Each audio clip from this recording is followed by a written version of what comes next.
উত্তৰ কৰিমগঞ্জৰ বিধায়ক সন্মানীয় কমলাক্ষ দে পুৰকায়স্থ ডাঙৰীয়া, ভাৰতীয় জনতা পাৰ্টিৰ চিৰাং জিলাৰ সভাপতি ৰতন চন্দ্ৰ ৰয় ডাঙৰীয়া, সন্মানীয় প্ৰভাৰী পৰিতোষ ৰয় ডাঙৰীয়া, সন্মানীয় ৰাতুল শৰ্মা ডাঙৰীয়া, সন্মানীয় মঞ্চত উপবিষ্ট বিশিষ্ট ব্যক্তিসকল, মোৰ শ্ৰদ্ধাৰ বাসুগাঁওবাসী ৰাইজ, সাংবাদিক বন্ধুসকল, আৰু মাত্ৰ 4টা দিন পাছত আমাৰ ভাৰতবৰ্ষৰ তৃতীয় পৰ্যায়ৰ লোকসভাৰ নিৰ্বাচন অনুষ্ঠিত হ'ব। আৰু তৃতীয় পৰ্যায়ত আমাৰ কোকৰাঝাৰ লোকসভাৰ নিৰ্বাচন অনুষ্ঠিত হ'ব। আৰু এই কথা আপোনালোক সকলোৱে জানে। দুগৰাকী বক্তাই ইতিমধ্যে আমাক ক'লে, আপোনালোকক ক'লে যে আমি কিয় ভাৰতীয় জনতা পাৰ্টি সমৰ্থিত বা আমাৰ সন্মিলিত শক্তি, আমাৰ মিত্ৰজোঁটৰ প্ৰাৰ্থী জয়ন্ত বসুমতাৰী ডাঙৰীয়াক ভোট দিব লাগে। আপোনালোকে এটা কথা হয়তো লক্ষ্য কৰিছে যে 2014 চনৰ পৰা আজিলৈকে BTCত বা BTRত হত্যা হিংসা নাইকিয়া হৈছে। আজিৰ পৰা 10 বছৰ আগতে আমি কোনোৱেই এই অঞ্চললৈ আহিব পৰা নাছিলোঁ। আপোনালোক এই অঞ্চলৰ বাসিন্দা, আপোনালোকে ইয়াতে শান্তিৰে বসবাস কৰিব পৰা নাছিল। ইয়াৰ পৰা যদি কোনোবা কোকৰাঝাৰলৈকে গৈছে, কোনোবা যদি বঙাইগাঁৱলৈকে ওলাই গৈছে, ঘৰৰ মানুহে ভয় খাইছিলে যে মোৰ ল'ৰাজন, মোৰ দেউতা, মোৰ মা ঘৰ আহি পাব নে নাপাব। আবেলি 6টা বজাৰ পাছত আমি কোনো ব্যক্তিয়ে এই BTRত ঘৰৰ পৰা ওলাব পৰা নাছিল। ঘৰৰ ভিতৰত সোমাই থাকিও ভয় হৈছিল ৰাতি কোনোবা আততাই আহি আমাক গুলিয়াই নেকি, এই পৰিৱেশ বিৰাজ কৰিছিল। এই পৰিৱেশৰ সময়ত অসমত চৰকাৰ কাৰ আছিল? কংগ্ৰেছ দলৰ চৰকাৰ আছিল। আৰু BTRত কাৰ চৰকাৰ আছিল? BPFৰ চৰকাৰ আছিল। আজি আপোনালোকে যদি লক্ষ্য কৰি চাই যে যোৱা 10টা বছৰত যিদিনা নৰেন্দ্ৰ মোদী ডাঙৰীয়া দেশৰ প্ৰধানমন্ত্ৰী হ'ল, কেইদিন ধৰি আমাৰ BTRত হত্যা হিংসা ধৰ্ষণ নাইকিয়া হ'ল। আমি সকলোৱে শান্তিত থাকিব পৰা হ'ল। মোক এখন আমাৰ দলৰ কাৰ্যকৰ্তাসকলে কেইটামান নাম দিছে যে আমাৰ এই বাসুগাঁৱৰ ব্যৱসায়ী প্ৰতাপ ধনশীল, শিবু চাহা বা হাবুল দে আৰু তেখেতৰ পত্নী, এইসকলক এই অঞ্চলতে আততায়ীয়ে হত্যা কৰিছিল। মানে আমি শান্তিত থাকিব পৰা নাছিলোঁ। আমি সকলোৱে ভয়ে ভয়ে আছিলোঁ। কিন্তু আজি সেই পৰিৱেশ নাই। মাননীয় প্ৰধানমন্ত্ৰী নৰেন্দ্ৰ মোদী ডাঙৰীয়া, মাননীয় গৃহমন্ত্ৰী অমিত শ্বাহ ডাঙৰীয়া আৰু হিমন্ত বিশ্ব শৰ্মা ডাঙৰীয়াৰ নেতৃত্বত আমাৰ BTRত শান্তি আহিল আৰু সকলোৱে আলোচনাৰ মেজলৈকে ঘূৰি আহিল। আজি এটাও সংগঠন নাই, কোনো বিদ্ৰোহী সংগঠন নাই, কোনো উগ্ৰপন্থী নাই যি এতিয়া সক্ৰিয়। সকলোকেইটা সংগঠনেই হয় শান্তি চুক্তিত চহী কৰিলে বা কোনোবা এটা দুটা সংগঠনে অতি সোনকালে শান্তি চুক্তিত বহিব। মুঠৰ ওপৰত কোনো এটা উগ্ৰপন্থী সংগঠন সক্ৰিয়ভাৱে নাই। এই কাম কোনে কৰিছে? নৰেন্দ্ৰ মোদী ডাঙৰীয়াই কৰিছে। এই কাম হিমন্ত বিশ্ব শৰ্মা ডাঙৰীয়াই কৰিছে। আজি আমাক প্ৰগতি লাগে। প্ৰগতি কেনেকে হ'ব? শান্তি নহ'লে কেনেকে প্ৰগতি আহিব? আজি ইয়াতে আমাৰ এখন মেডিকেল কলেজ হ'ল। মেডিকেল কলেজখন যদি অশান্তি হ'ল হয়, কোনো বনাবলৈকে নাহিল হয়। আজি ইয়াতে আমাৰ বাসুগাঁৱৰ ফ্লাইঅভাৰ হ'ল, যদি অশান্তি হ'ল হয়, সেই আগৰ হত্যাৰ পৰিৱেশ থাকিল হয়, হিংসাৰ পৰিৱেশ থাকিল হয়, কোনোৱে ইয়াত আহি পেলাই কাম কৰিব নোৱাৰিলে হয়। এইদৰে আমি কি কৰিলোঁ? আমি প্ৰথমে শান্তি আনিলোঁ আৰু প্ৰগতিৰ খোজত এতিয়া আমি BTRক লৈ গৈ আছোঁ। আৰু BTR অসমৰ ভিতৰত এখন উন্নত আৰু উল্লেখযোগ্য ঠাইলৈকে পৰিণত হৈছে বা পৰিৱৰ্তিত হৈছে। আজি বিটিআৰ দুখন মেডিকেল কলেজ হ'ল, কোকৰাঝাৰ মেডিকেল কলেজ ইতিমধ্যে আৰম্ভ হ'ল, তামুলপুৰৰ মেডিকেল কলেজৰ কাম পূৰ্ণ গতিত চলি আছে। এই কংগ্ৰেছে অসম চলাইছিলে 60 বছৰ, আৰু 60 বছৰত কংগ্ৰেছে মাত্ৰ 6খন মেডিকেল কলেজ বনাইছিলে, আৰু হিমন্ত বিশ্ব শৰ্মা ডাঙৰীয়াই 8 বছৰৰ অসমত 18খন মেডিকেল কলেজ বনাবলৈকে সক্ষম হ'ল। আমি বিটিআৰ ইতিমধ্যে 2খন মেডিকেল কলেজ বনালো, ধুবুৰীত মেডিকেল কলেজ বনালো, গোৱালপাৰাত মেডিকেল কলেজৰ কাম চলি আছে, গুৱাহাটীত 2 নম্বৰখন মেডিকেল কলেজৰ কাম চলি আছে, মৰিগাঁৱত চলি আছে, নগাঁৱত আৰম্ভ হ'ল, কৰিমগঞ্জত কাম চলি আছে, লখিমপুৰত কাম আৰম্ভ হ'ল, পাঠ্যক্ৰম আৰম্ভ হ'ল, ডিফুত পাঠ্যক্ৰম আৰম্ভ হ'ল। এনেকৈ আমি 18 পৰত মাত্ৰ 8 বছৰত 18খন মেডিকেল কলেজ বনাইছোঁ। মেডিকেল কলেজ আমাক কিয় লাগে? মেডিকেল কলেজ নহ'লে আমি ডক্টৰ সৃষ্টি কৰিব নোৱাৰোঁ। আজিৰ পৰা 3 বছৰ আগলৈকে মই অসমৰ ৰাজ্যিক স্বাস্থ্য মন্ত্ৰী আছিলোঁ। সেইখিনি সময়ত আমাৰ নতুনকৈ যে মেডিকেল কলেজবিলাক বনাইছিলোঁ সেইবিলাক সম্পূৰ্ণ হোৱা নাছিলে। কংগ্ৰেছৰ 6খন মেডিকেল কলেজত আমি মাত্ৰ 726 জন ডক্টৰ প্ৰত্যেক বছৰে সৃষ্টি কৰিব পাৰিছিলোঁ। গতিকে আমাৰ গাঁৱলৈকে ডক্টৰ নাহে, গাঁৱলৈকে আমি ডক্টৰ পঠাব নোৱাৰোঁ। কিন্তু আজি সেই পৰিৱেশটো লাহে লাহে লাহে নাইকিয়া হৈছে। আজিৰ এইখিনি সময়ত আমি অসমে বছৰত 1350 ডক্টৰ সৃষ্টি কৰিব পৰা হ'লো, আৰু অহা 5 বছৰত 2500 ডক্টৰ সৃষ্টি কৰিব পাৰিম। এই কাম কোনে কৰিছে? হিমন্ত বিশ্ব শৰ্মা ডাঙৰীয়াই কৰিছে। এই কাম কোনে সহায় কৰিছে? নৰেন্দ্ৰ মোদী ডাঙৰীয়াই সহায় কৰিছে। আজি আমাৰ ল'ৰা ছোৱালীবিলাকক পঢ়াবৰ মন আছে সকলোৰে, কিন্তু আমাৰ ইউনিভাৰ্চিটি নাই। অসমত কংগ্ৰেছৰ 60 বছৰত মাত্ৰ ইউনিভাৰ্চিটি আছিলে 7খন, আৰু আমি এই 8 বছৰত ইউনিভাৰ্চিটি বনালো 15খন। গতিকে আমাৰ ল'ৰা ছোৱালী এতিয়া পঢ়িব পৰা হ'ল।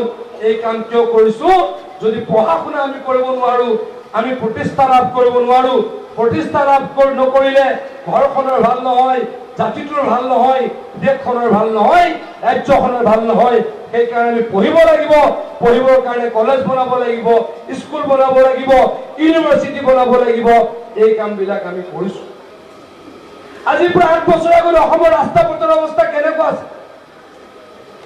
মই আৰু কমলাক্ষ ডাঙৰীয়াই একেলগে 2011 চনত বিদায় কৰিছো। সেইখিনি সময়ত কংগ্ৰেছৰ চৰকাৰ আছিল, আমি কংগ্ৰেছতে আছিলো। সেইখিনি সময়ত আমি ৰাস্তা বনাবলৈ অসম চৰকাৰৰ পৰা বছৰত এটা সমষ্টিলৈকে 1 কোটি 2 কোটি টকা পাওঁ। এতিয়া এইখন একেখনেই চৰকাৰ মাত্ৰ 8 বছৰৰ পাছত, 6 বছৰৰ পাছত, 5 বছৰৰ পাছত হিমন্ত বিশ্ব শৰ্মা ডাঙৰীয়াই এটা সমষ্টিৰ কাৰণে 50 কোটি 60 কোটি টকা ৰাস্তা দলং বনাবলৈ দিয়া কৰিল। আজি বিটিআৰত এটা সমষ্টিৰ কাৰণে 50 কোটি টকা ৰাস্তা বনাবলৈ টকা আহে। তাৰ উপৰি মাননীয় মুখ্যমন্ত্ৰী ডাঙৰীয়াই মুখ্যমন্ত্ৰীৰ গুডউইল মিছন বুলি এটা ফাণ্ড সৃষ্টি কৰি আমাৰ বিটিআৰলৈকে আকৌ 500 কোটি টকা দিছে ৰাস্তা বনাবলৈ আৰু দলং বনাবলৈ। এইদৰে আমি বিটিআৰক আগবঢ়াই লৈ যাব খুজিছো। মই অসমৰ জলসম্পদ মন্ত্ৰী, জলসম্পদ বিভাগৰ মন্ত্ৰী হোৱাৰ পাছত মই দেখিলো যে বিটিচিৰ এই 4খন জিলা, তেতিয়া 4খন জিলা আছিল, তামুলপুৰ জিলা তেতিয়া গঠন হোৱা নাছিলে। মই দেখিলো যে এই 4খন জিলাৰ কাৰণে বান নিয়ন্ত্ৰণ বিভাগৰ মানে ৱাটাৰ ৰিচোৰ্চ বিভাগৰ বাজেট হৈছে মাত্ৰ 18 কোটি টকা।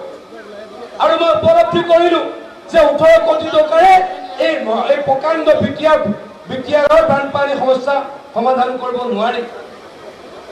এতে ওদালগুৰি জিলাত যথেষ্ট বানপানী হয়, তামুলপুৰত বানপানী হয়, শ্ৰীৰাঙৰ আই নদীত বানপানী হয়, আমাৰ গৌৰাংগ নদীত বানপানী হয়। গতিকে 18 কোটি টকাই একো কৰিব নোৱাৰি।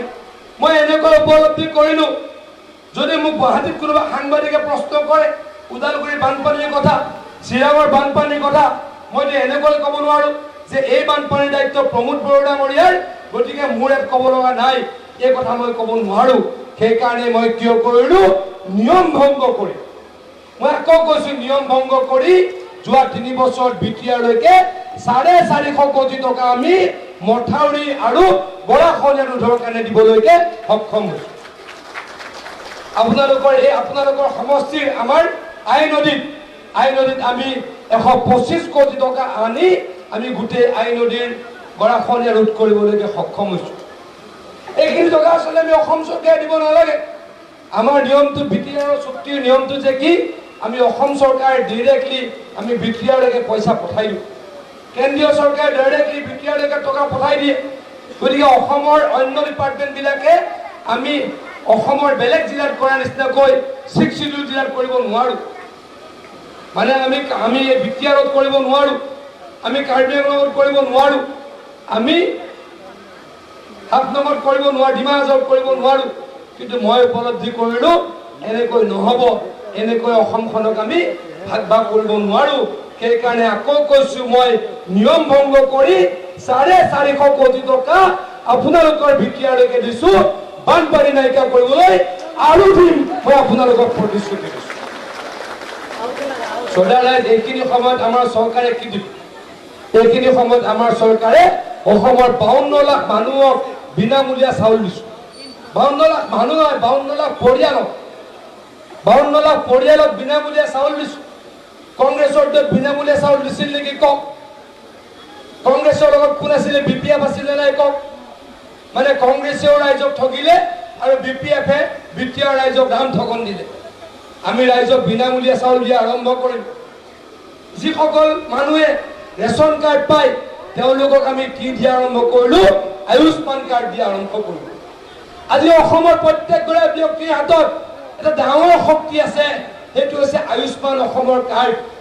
আয়ুষ্মান অসমৰ কাৰ্ড থাকিলে কি হয়, আমি যদি আমাৰ যদি কাৰোবাৰ বেমাৰ হৈছে, আমি আমাৰ পৰিয়ালটোৱে 5 লাখ টকা বছৰত বিনামূলীয়া ট্ৰিটমেণ্ট পায়।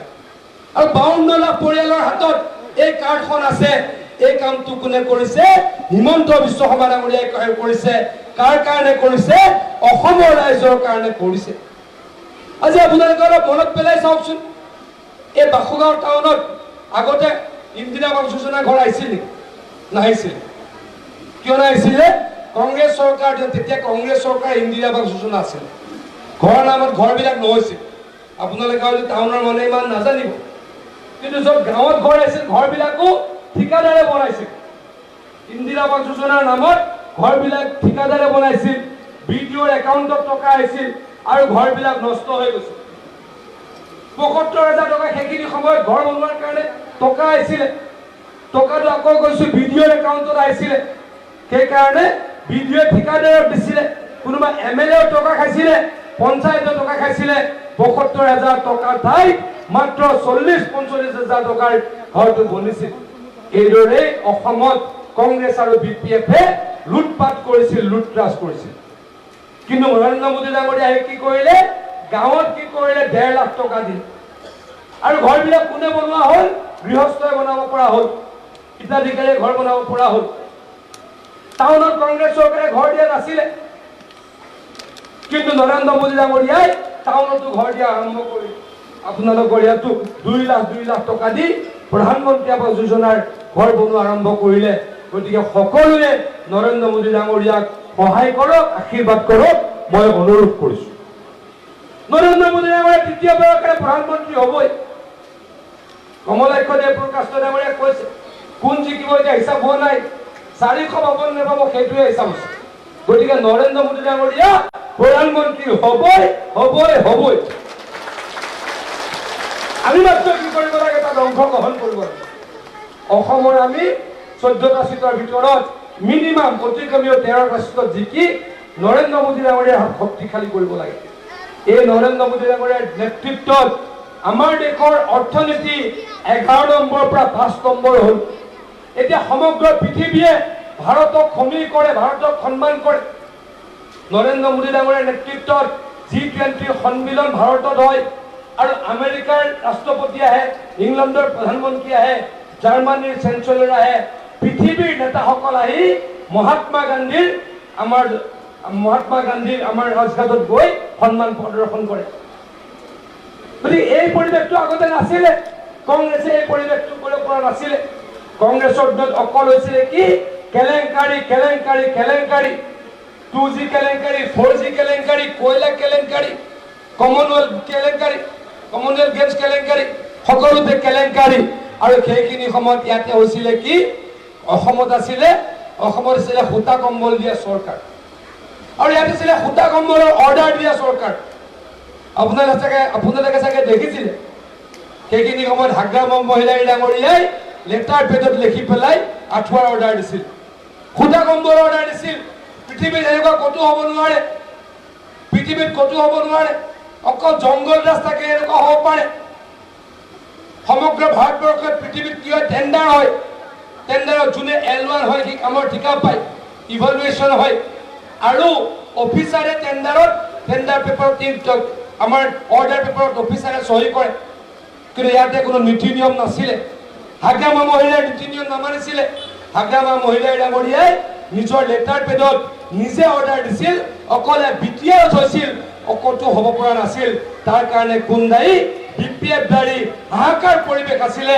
হত্যা হৈছিল হিংসা হৈছিল আৰু টকাবিলাক মাৰি মাৰি খাইছিল কাম নকৰাকে টকাবিলাক মাৰি খাইছিল আজি আপোনালোকে অসমৰ অন্য টাউনবিলাকলৈ গৈ চাওক অন্য টাউনবিলাকৰ কি অৱস্থা একে ষষ্ঠ অনুসূচীৰ টাউন আমাৰ ডিফু 6 শিডিউলৰ টাউন ডিফু আপোনালোকে ডিফুত গৈ চাওক কোকৰাঝাৰতকৈ বহুত উন্নত ডিফু কিয়নো হ'ল 17 বছৰ কলা শাসনৰ কাৰণে আমাৰ কোকৰাঝাৰখন আগুৱাই নগ'ল গতিকে এই পৰিৱেশ আমি নাইকিয়া কৰিব লাগিব এই পৰিৱেশ নাইকিয়া কৰিবলৈ আমাৰ হিমন্ত বিশ্ব শৰ্মা ডাঙৰীয়াই আপোনালোকক সহায় কৰিবলৈকে প্ৰত্যেক দিনাই সাজু আৰু প্ৰমোদ বড়ো ডাঙৰীয়াৰ লগত মিলি আমি একেলগে এই বিটিআৰ উন্নয়নৰ কাৰণে কাম কৰিছোঁ সকলোতকৈ ডাঙৰ আমি শান্তিৰ কাৰণে প্ৰত্যেক মুহূৰ্ততে অত্যন্ত গুৰুত্বপূৰ্ণ আৰু কঠোৰ পদক্ষেপ লৈছোঁ কংগ্ৰেছৰ যেতিয়া চৰকাৰ আছিল উগ্ৰপন্থী সংগঠনবিলাকতো আছিলেই ক'তো কেতিয়াবা জংঘলত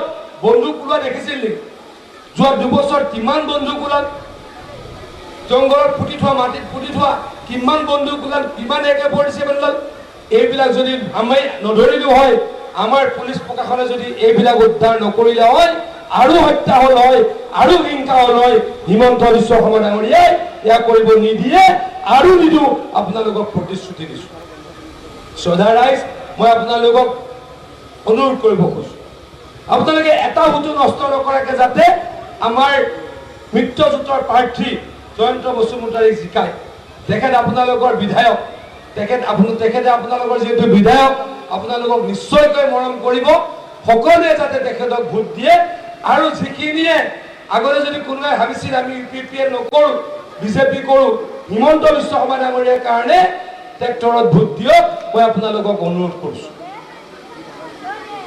আপোনালোকক কমলাক্ষ দেৱ প্ৰকাশ ডাঙৰীয়াই কৈছে যে আপোনালোকৰ যি ডি ভোটাৰৰ সমস্যা অতি সোনকালে নাইকিয়া হৈ যাব আপোনালোকৰ কাৰণে আমি প্ৰত্যেক দিনাই কাম কৰিবলৈকে প্ৰয়াস কৰোঁ মোৰ সমষ্টি জাগিৰোডত প্ৰায় 60,000 বঙালী সম্প্ৰদায়ৰ লোক আছে আৰু তেওঁলোকৰ প্ৰায় 90% ভোট মই পাওঁ কেইদিনমানৰ আগত লুৰিণ গগৈ বুলি বিখ্যাত এজন ব্যক্তি আছে তেওঁ অকল বঙালী বিদ্বেষী কথা কয় অসমখনত ধান বান কৰিব খোজে তেওঁ বোলে ক'ৰবাত কৈছে পীযুষ হাজৰিকা বঙালী নেতা মই বোলো হয় মই বঙালী নেতা কি বেয়া হ'ল মই অসমীয়া মানুহ যদি বঙালী নেতা হ'ব পাৰোঁ সেইটো কিবা বেয়া হ'ল নেকি তেনেকুৱা মই আৰু হ'ম আপোনালোকৰ কাৰণে আৰু মাত মাতিম মই আপোনালোকক প্ৰতিশ্ৰুতি দিছোঁ আমি সকলোৱে একেলগে থাকিব লাগিব আমি ভাৰতীয় আমি খিলঞ্জীয়া আমি সকলোৱে একেলগে থাকিব লাগিব আমি সকলোৰে হৈ মাত মাতিম মই আপোনালোকক আকৌ প্ৰতিশ্ৰুতি দিছোঁ আপোনালোকক বিপদত পৰিবলৈ দিয়া নহ'ব হিমন্ত বিশ্ব শৰ্মা ডাঙৰীয়া থকালৈকে আপোনালোকক বিপদত পৰিবলৈ দিয়া নহ'ব কোনোবাই এইকেইদিন বোলে ওলাই আছে ইয়াতে উচ্ছেদ হ'ব এই উচ্ছেদৰ কথা আপোনালোকে তিল মাত্ৰ নাভাবিব কোনোবাই কৈছে মাটিৰ পট্টা দিয়া নাই মাটিৰ পট্টা আপোনালোকে পাব মই আপোনালোকক প্ৰতিশ্ৰুতি দিছোঁ যাৰ যাৰ নাই হাগ্ৰামা মহিলাই ডাঙৰীয়া 17 বছৰত মাত্ৰ 14,000 মানুহক মাটিৰ পট্টা দিছিল আৰু আমাৰ বিজেপি আৰু UPPLৰ আমাৰ চৰকাৰে 3 বছৰত 1,14,000 মানুহক মাটিৰ পট্টা দিছোঁ পৰ্যায়ক্ৰমে সকলোকে মাটিৰ পট্টা দিয়া হ'ব কিন্তু এটা কথা মই আপোনালোকক কওঁ মাটিৰ পট্টা থাকক নাথাকক কাকোৱে ভাৰতীয় আৰু খিলঞ্জীয়া মানুহ কাকোৱে কোনোৱে উচ্ছেদ কৰিব নোৱাৰে মই আপোনালোকক বুকু ডাঠ কৰি প্ৰতিশ্ৰুতি দিছোঁ আৰু আপোনালোকক কোনোৱে বেয়া শব্দ ক'ব নোৱাৰে আপোনালোকক কোনোৱে বেয়া কথা ক'ব নোৱাৰে মই আপোনালোকক অসম চৰকাৰৰ মন্ত্ৰী হৈ প্ৰতিশ্ৰুতি দিছো কোনোবাই কেতিয়াবা বেয়াকে ক'ব কোনোবাই আপোনালোকক ইয়াতে হত্যা কৰিবলৈ আহিব হিংসা কৰিবলৈ আহিব এয়া হ'বলৈ দিয়া নহ'ব এয়া হ'লে হিমন্ত বিশ্ব শৰ্মা ডাঙৰীয়া আহি সকলোৰে সন্মুখত থিয় হ'ব আমি আহি সকলোৰে সন্মুখত থিয় হ'ম মই প্ৰতিশ্ৰুতি দিছো আমি হত্যা হিংসা বহুত দেখিছোঁ আমাক কৰি হত্যা হিংসা নালাগে আজি হিমন্ত বিশ্ব শৰ্মা ডাঙৰীয়াৰ নেতৃত্বত অসমত যোৱা 3 বছৰত কোনো এদিন বন্ধ দিব পৰা নাই আগতে অসমখন বন্ধৰ প্ৰদেশ আছিল অসমত অকল বন্ধ হয় কিন্তু যোৱা 3 বছৰত এদিনো অসমত বন্ধ হোৱা নাই এতিয়া আন্দোলনকাৰীয়ে আন্দোলন কৰিবলৈ ভয় খায় আমি আন্দোলন বিবৰ্জিত পৰিৱেশ এটা কৰিব খুজিছোঁ যাতে আমি কি কৰিব পাৰোঁ প্ৰগতিৰ কাৰণে কাম কৰিব পাৰোঁ শান্তি নহ'লে আকৌ গৈছো প্ৰগতি নাহে অসমলৈ এনেকুৱা এটা পৰিৱেশ হৈছে মূল সমষ্টি জাগিৰোডত ২৭,০০০ কোটি টকাৰ ইণ্ডাষ্ট্ৰী আহিব টাটা কোম্পানীয়ে ছেমিকণ্ডাক্টৰ ইণ্ডাষ্ট্ৰী আনিছে নৰেন্দ্ৰ মোদী ডাঙৰীয়াই তাত 50% ছাবচিডি দিছে এনেকুৱা আগতে অসমত ইমান ডাঙৰ ব্যক্তিগত প্ৰতিষ্ঠান অহা নাছিলে এই কামটো কোনে কৰিছে হিমন্ত বিশ্ব শৰ্মা ডাঙৰীয়াই কৰিছে এয়া মাত্ৰ আৰম্ভণিহে জাগিৰোডৰ পেপাৰ মিলৰ সেই ইণ্ডাষ্ট্ৰীটোত হ'ব 29,000 ল'ৰা ছোৱালীয়ে চাকৰি পাব 15,000 ডিৰেক্ট ল'ৰা ছোৱালীয়ে চাকৰি পাব আৰু 14,000 ইনডিৰেক্টলি চাকৰি পাব গতিকে এটা কোম্পানীত যদি আমি 29,000 ল'ৰা ছোৱালীক চাকৰি দিব পাৰোঁ অসমত তেনেকুৱা 20টা কোম্পানী আহিলে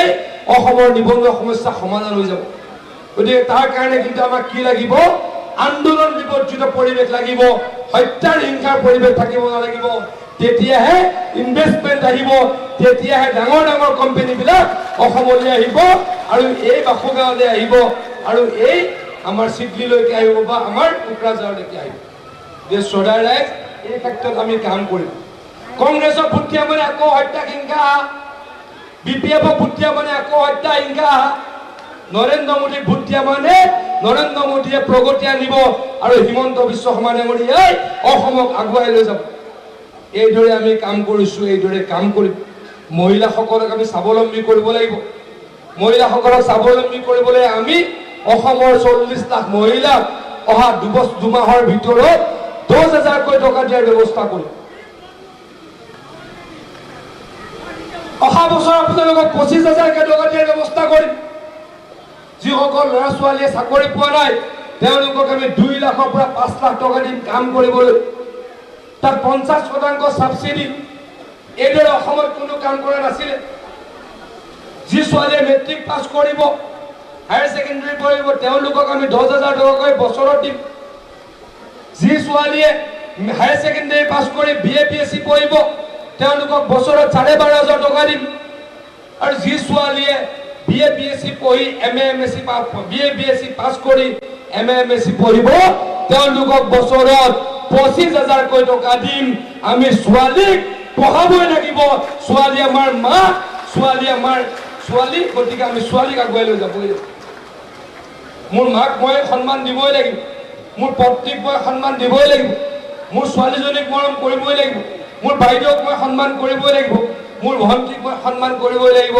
গতিকে ছোৱালীৰ কাৰণে এই কাম কৰিম অসমক আগুৱাই লৈ যাবলৈ এই কাম কৰিম আপোনালোকক মই প্ৰতিশ্ৰুতি দিছোঁ শ্ৰদ্ধাৰ ৰাইজ এই যোৱা 2.5 বছৰত 3 বছৰ হ'ব 2.5 বছৰ বুলিয়ে কৈছোঁ কাৰণ আমি মে'ত শাসনত আছিলোঁ প্ৰথম ছমাহটো কভিডত গ'ল 2.5 বছৰ পালোঁ 2.5 বছৰত আমি 1 লাখ ল'ৰা ছোৱালীক চাকৰি দিছোঁ কোনোবাই বাসুগাঁৱৰ পৰা চাকৰি পাইছেনে নাই বাসুগাঁৱৰ কোনোবাই চাকৰি পাইছে নাই কোনোবাই চাকৰি পাইছেনে বাসুগাঁৱৰ পাইছেনে নাই এতিয়া মই আপোনালোকক এটা প্ৰশ্ন কৰোঁ এই যে আজিকালি ল'ৰা ছোৱালীবিলাকে চাকৰি পায় এই ল'ৰা ছোৱালীবিলাকৰ ঘৰকেইখন দেখিলে এনেকুৱা লাগে নেকি যে এওঁলোকৰ মাক দেউতাকে 5 লাখ 10 লাখ টকা দি চাকৰি ল'ব পাৰে লাগে নেকি এনেকুৱা আজি সেই পৰিৱেশটো নাই আজি অসমত সেই পৰিৱেশটো নাই যি ল'ৰাই ভালকৈ দৌৰিব পাৰে যি ছোৱালীয়ে ভালকৈ দৌৰিব পাৰে তেওঁলোকে পুলিচৰ চাকৰি পায় যি ল'ৰাই পঢ়া শুনা ভাল পৰীক্ষা পাছ কৰিব পাৰে